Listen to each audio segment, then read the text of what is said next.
E aí, pessoal, esse é o último Formiga na Tela de 2021 e para encerrar esse ano com chave de ouro, a gente tem uma proposta diferente para esse programa. A gente vai fazer a nossa lista de pedidos para 2022, como se fosse a nossa cartinha para o Papai Noel. Então o nome desse programa é Querido Papai Noel. Que merda, hein?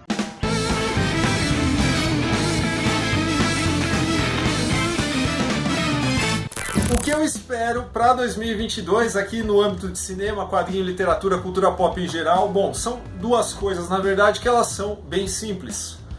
Uma é que eu estou esperando ansiosamente o novo filme do Robert Eggers, né? Para quem não lembra, é o diretor de A Bruxa e o grande O Farol.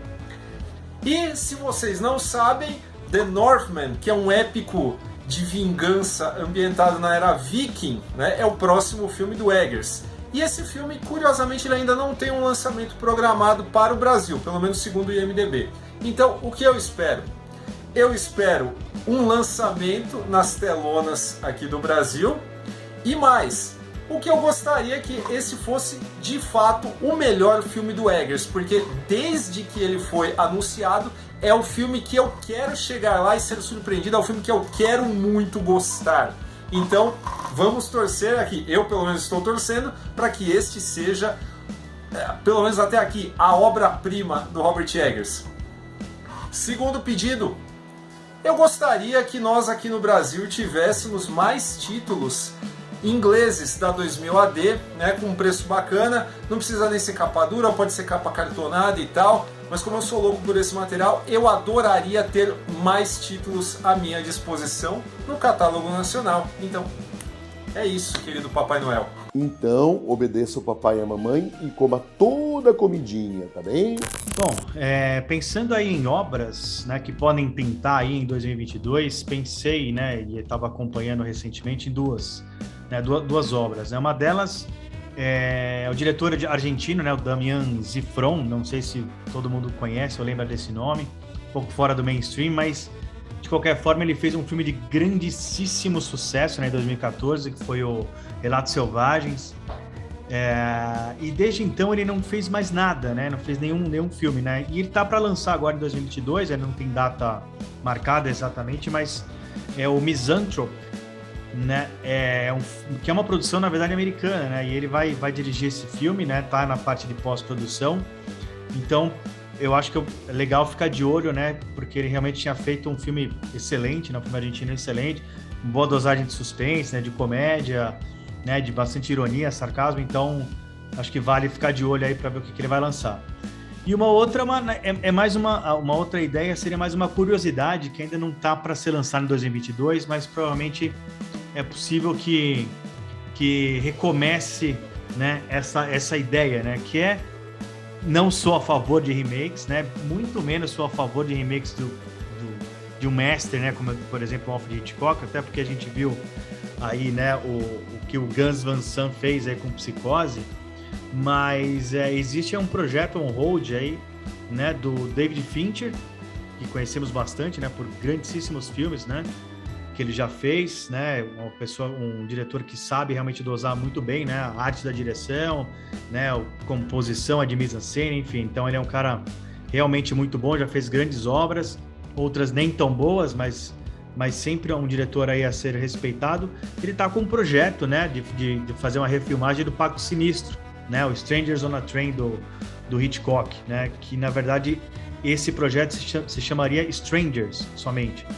Mas o curioso é que seria aí uma turma que ele já trabalhou no Garota Exemplar, né? Então o ator principal seria o Ben Affleck, né? E o roteiro seria feito pela Gillian Flynn, né? Que também foi a escritora do próprio, né, do livro, A Garota Exemplar. Enfim, então é um time interessante, né? O David Fincher, na mão do David Fincher, de repente, quem sabe sai alguma coisa daí, né? Porque parece que é uma repaginada na história.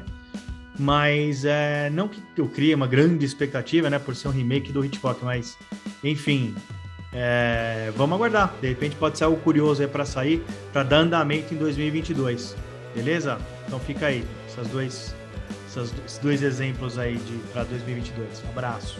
Um grande abraço do Papai Noel.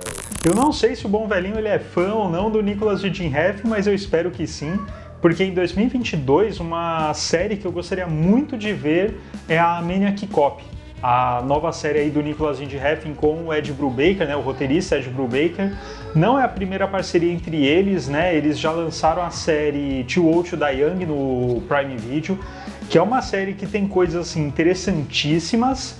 Do mesmo modo também que tem coisas que particularmente eu não gostei quase nada, assim. Então é uma série que ela ficou assim em vários extremos, né? Na minha opinião, eu e o Daniel nós temos uma live inteira falando um pouco sobre isso. Mas por que eu estou empolgado e com altas expectativas da Maniac Cop? Porque todo o trabalho que o Nicolas Winding Refn ele lança... E aí, filho, quer participar do vídeo com o papai? Vem cá. Formiga elétrica! Enfim, todo o trabalho que o Nicolas Winding Refn lança, independente se o resultado final sai bom ou ruim, é um trabalho peculiar e que eu gosto de acompanhar. Mesmo que às vezes que eu não gosto do resultado final, ainda assim são obras que eu gosto de ter no meu repertório, eu gosto da experiência de assisti-las. Maniac Cop, a série, ela vai ser baseada... filhão! Ela vai ser baseada... nos personagens do Larry Cohen, né, do filme original de 1988, mas eu acho que assim, a série vai apenas se basear nesses personagens, mas o resto assim, vai ser piração total. A luz, né, filho? O resto vai ser piração total do Refn com o Brubaker, então por isso que eu estou aguardando muito essa série. Eu não estou acompanhando muito as notícias, eu acho difícil ela sair em 2022, mas... né? Quem sabe, né? O Papai Noel não dá essa ajuda. Como cenourinha, beterraba e muito feijão. Querido Papai Noel, o que eu quero para 2022 é a liberdade do mercado de quadrinhos no Brasil. Faz um bom tempo aqui no Formiga, gente, que eu bato nessa tecla de que não existe um mercado de quadrinhos. Existe um nicho de colecionadores que sustenta toda a produção das editoras independentes. Talvez alguns de vocês argumentem, mas e Turma da Mônica, e super-heróis, e mangás? Gente, isso são exemplos à parte. Turma da Mônica é uma coisa que se sustenta à parte. Super-heróis, mesmo eles, enfrentam um declínio de vendas já há um bom tempo. E mangás, existem uma série de argumentos que a gente pode aplicar, como por exemplo a questão de uma base de fãs que é própria, além do fato de que existem muitas produções de mangá, como as que a gente tem visto pontualmente serem publicadas aqui por editoras como a Pipoca e Nanquim, a Veneta, publicando coisas como a Yako ou Hokusai, que não tem um público tão grande, são edições com tiragens limitadas que nem se comparam a shonen serializados, como por exemplo Dragon Ball ou Cavaleiros do Zodíaco, são coisas completamente diferentes. Então por que eu falo da liberdade do mercado de quadrinhos no Brasil? Gente, é muito difícil lidar com o fato de que a gente não tem um trabalho de formação de base de leitores, o que significa que todo mundo que compra essas edições de uma determinada editora é o mesmo público de outras editoras. Essas tiragens que são limitadas às vezes a 1000 exemplares, às vezes menos, centenas, são os mesmos compradores. O que significa que qualquer movimento ou econômico ou ideológico que prejudique essa produção vai minar por completo o nicho de colecionadores e o nicho de produção que existe no Brasil. Nós somos um mercado muito, muito frágil. E é triste isso, porque paradoxalmente nós nunca vimos uma produção e uma divulgação tão grande de obras que nunca haviam chegado ao Brasil. Só que isso é uma demonstração de como esse nicho de colecionadores é seleto, porque a gente tem que levar em consideração as tiragens que são publicadas.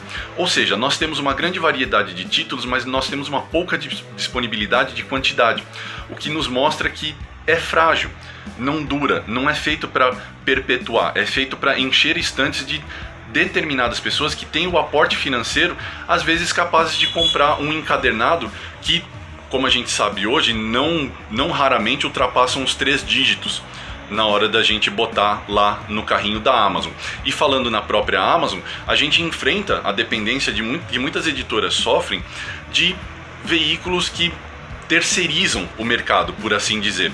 o que só demonstra a nossa incapacidade de nos sustentar independentemente nessa produção de quadrinhos. É claro que aqui eu estou colocando um argumento grosso modo, gente, isso aqui é um debate que poderia se estender por horas, talvez até num podcast, mas é o meu pedido de Natal porque é triste e me faz pensar que a qualquer momento, tudo isso que a gente fez até agora, tudo isso que essas editoras que trampam pra cacete, sabe, um salve para todas elas que continuam fazendo esse trampo hercúleo, é tudo muito frágil e é tudo uma coisa que pode, sabe, em questão de anos desaparecer. A gente precisa dessa estabilidade. Como se faz isso?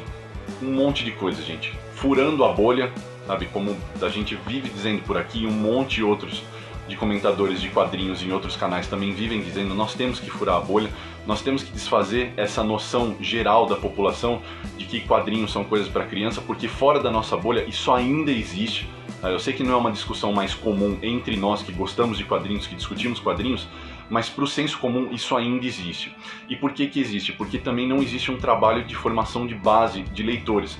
As pessoas no Brasil, como a gente sabe, não leem no geral e leem muito menos quadrinhos. E nós temos que tornar isso mais acessível. E por que que eu digo nós? Porque você, amigo espectador, também é parte desse processo. Esse processo não se limita às escolas, esse processo não se limita à academia, é também nossa parte como leitores divulgar, ensinar, educar, formar. É complicado? É um trampo hercúleo? É, mas se nós queremos que o nosso nicho de colecionadores de quadrinhos se torne um mercado sustentável, algo que faça com que as editoras possam prosperar e além nos seus catálogos e além na sua divulgação, que elas não sejam mais dependentes e reféns, às vezes, de pouquíssimos e exclusivos contatos que trazem quadrinhos de fora, que permitem que isso aconteça, que elas possam ir atrás e, sabe, bancar, falar o português bem claro, ir lá na gringa, colocar o pau na mesa e falar, eu quero publicar o seu quadrinho, e eles olharem para nós e falar, puxa, o mercado brasileiro de quadrinhos vale a pena ser investido, é isso que eu quero, esse é o pedido que eu tenho. Papai Noel, faça acontecer, por favor. Até ano que vem, gente. Tchau. Papai Noel ama muito você. Meu pedido de Natal para 2022 é que o cinema tenha menos remakes, né? Vamos se puxar, roteiristas? Novas histórias, né? Vamos colocar aí a cabeça para funcionar. E também que a gente tenha diversidade de histórias, de temas, de personagens, tá bom? Feliz Natal e até 2022 nas salas de cinema, se tudo der certo. Então continue se comportando e coma toda a comidinha que está no seu prato. Bom, pessoal, esse aqui foi o último Formiga na Tela do ano. Se você gosta do Formiga Elétrica, do projeto Formiga Elétrica, nossos artigos no site, nossos podcasts e nossos vídeos, pense em se tornar um apoiador para que o projeto não apenas continue existindo, mas que ele também possa se expandir. Para você se tornar um apoiador, basta ir nesse site aqui, apoia.se/Formiga Elétrica, e lá você pode contribuir com quanto quiser e com quanto puder também, tá, pessoal? Para quem é apoiador do Formiga Elétrica, tem direito aí a alguns mimos, né? Dentre eles, alguns conteúdos exclusivos, então lives exclusivas, vídeos exclusivos. Eles também têm direitos a sorteios exclusivos e também direito a entrar num grupo fechado no WhatsApp com todos os editores do Formiga Elétrica. Eu, Daniel, Rafael, a Bia e o Paulo. Então é isso, até o ano que vem.